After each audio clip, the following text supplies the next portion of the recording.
আজকে নবী তাকায়া দেখে একজন দুইজন ফেরেশতা নয় রে, আল্লাহর নবী তাকায়া দেখে ৭০,০০০ ফেরেশতা লইয়া জিবরাইল আলাইহিস সালাতু ওয়াস সালাম জমিনে নামছে।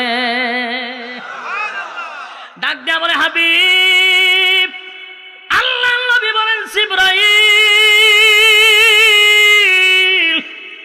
আমি প্রথম জানতে চাই ১৫ দিন কেন আসলি না? এত কান্না কেন কান্দাইলি?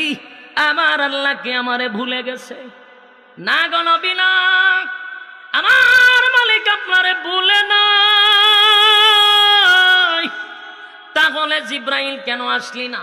জিবরাইল বলে, নবী গো, আমি তো আসতে চাই, কিন্তু আমার মালিক আমারে আসতে দেয় না।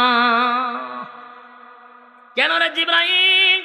আমার মালিক কি আমার প্রতি রাগ করছে নাকি? বলে না। তাহলে কেন আসতে দেয় না? বলে, নবী গো, আপনাকে ৩টা প্রশ্ন করা হয়েছিল, আপনি ৩টা প্রশ্নের উত্তর দিতে গিয়া বলেছেন আগামীকালকে বলবো। এই কথাটা আমার মালিকের পছন্দ হয় নাই। আর ১৫ দিন ওহী বন্ধ করার কারণ হলো কিয়ামত পর্যন্ত আপনার উম্মতকে শিক্ষা দেওয়ার জন্য আয়াত বন্ধ করে দিছে।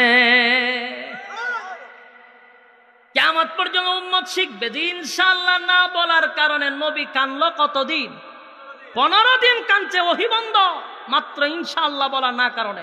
এই জন্য নবীকে আল্লাহ ভুলাইয়া দিছেন উম্মতের শিক্ষা দেওয়ার জন্য। কিন্তু হাবিব, আপনি বুলায়া আল্লাহ দিছে আপনার উম্মতের শিক্ষা দেওয়ার জন্য, আপনাকে ভুলে নাই।